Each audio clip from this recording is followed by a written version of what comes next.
Everyone, तर आज आपण बघूया सुळसुळीत साडी नेसायची कशी।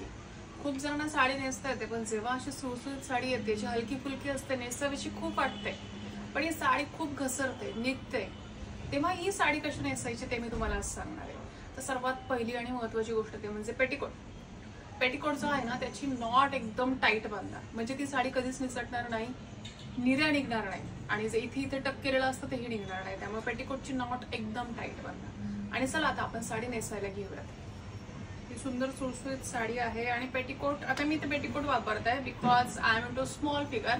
पण ज्यांना असं मीडियम लार्ज किंवा छान गोलगुटगुटीत असतात त्यांना जर तुम्हाला जर शेप फेअर वापरायचं असतं तर वापरा, पण सुळसुळीत साड्यांना शक्यतो पेटीकोट वापरा, माझं असं म्हणणं आहे। कारण कसं आहे, इथे नॉट राहते ना, इथं थोडा टाईटनेस येतो, पण टाईटनेस आला की साडी होल्ड राहते। तर चला आपण सुरुवात करूया। सुरुवात आपली कुठून होते, राईट हँड साईड। आणि हा पेटीकोटची हाईट आहे ना ती छोटी आहे, म्हणून मला हा पेटीकोट जास्त आवडतो, कारण मग तो दिसत नाही साडीमधून। तर सुरुवात आपण उजव्या साईडने केली आहे इथे, आणि नंतर आता आपण टर्न झालोय। आपली साडी फ्लोअरला टच झाली पाहिजे, साडी फ्लोअरला टच झाली की मग आतमध्ये टक करायची। एक राऊंड आपला कंप्लीट झालेला आहे व्यवस्थित। पेटीकोट चांगला टाईट बांधला की तिथे आपलं अर्ध काम संपतं। आता आपण हे जे आहे ना पदराची बाजू, ते आपण जस्ट गोळा करूयात आणि टर्न करू स्वतःभोवती आणि करायला पण फक्त पहिलं बघून घ्या की वरची साईड आपण वरतीच घेतली आहे ना, वरचीच आहे ना ही साईड, असं बघून घ्या फक्त एकदा। आता आपण पदर करायला लागलो।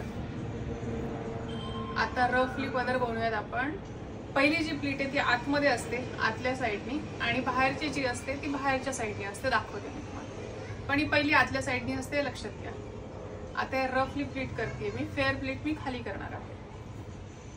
हे बघा, शेवटची बाहेरून या दिशेला आणि आतली आतून या दिशेला, उजव्या दिशेला आतली, डाव्या दिशेला बाहेरची। आता हे जॉईंट केलेत मी सगळे एजेस। मी आता जस्ट शॉर्ट पदर घेतलाय। आता मी फेअर प्लीट्स करते। फेअर प्लीट्स करण्याची पद्धत माझी अशी अशी अशी अशी खूप सोपी पद्धत आहे।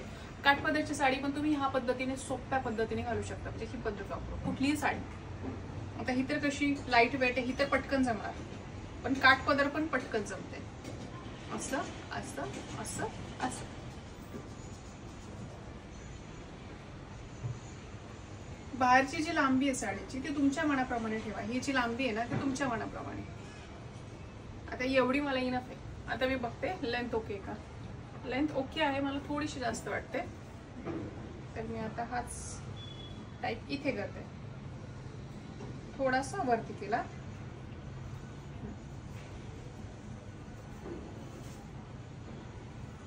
आता आपल्याला इथे एवढा इनफ आहे पदर, इथे अटॅच करूया सेफ्टी पिननी।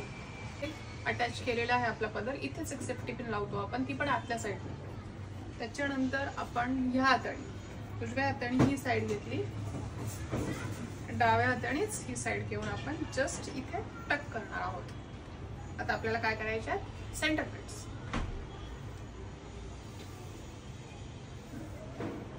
सेंटर प्लीट्स मी जनरली राईट साईड पासून स्टार्ट करते, पण कुठून सुरुवात करायचं हे महत्वाचं। इथून लगेच साडी सुरू झाली म्हणून इथून करायचं का नाही, कारण ही प्लेट खालीपर्यंत येत नाही, ही वालीची प्लेट आहे ते खालीपर्यंत येत नाही। थोडंसं अंतर सोडायचं इथपर्यंत, इथून स्टार्ट करायचं।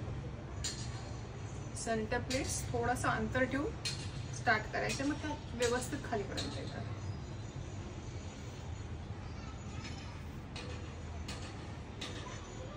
आता एवढी साडी आहे ना सोडावी लागते खाली, का सांगणार आहे। आता या सगळ्या सेंटर प्लेट्स व्यवस्थित थोड्याशा झटकून घेतल्या ना तर खालीपर्यंत छान येतात। सगळ्या एकत्र केल्या।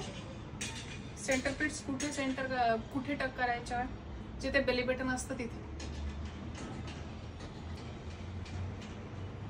खाली थोड्या जमिनीला टच करायच्या आणि मग आतमध्ये टक करायचं। आता याचं काय करायचं ते सांगते। इथे आपली जी साडी थोडी राहिली याच्यातून आपले फिंगर्स टक करायचे आणि त्या फिंगर्स मध्ये ही साडी घ्यायची। आता ही साडी घेतली आहे मी ह्या फिंगर्स मध्ये इकडची. आता ती टाईट करूयात आपण. आता टाईट करायची, पिळा मारायचा आणि इथे स्टक करायचं. म्हणजे विदाउट एनी पिन आपण टाईट साडी नेसू शकतो. हे बघा इथे मस्त ती टाईट झालेली आहे.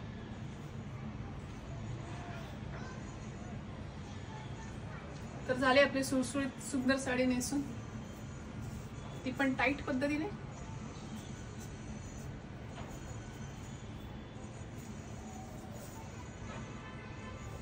तर कसं वाटलं व्हिडिओ? आवडल्याच नक्की लाईक करा आणि सबस्क्राईब करा. बाय.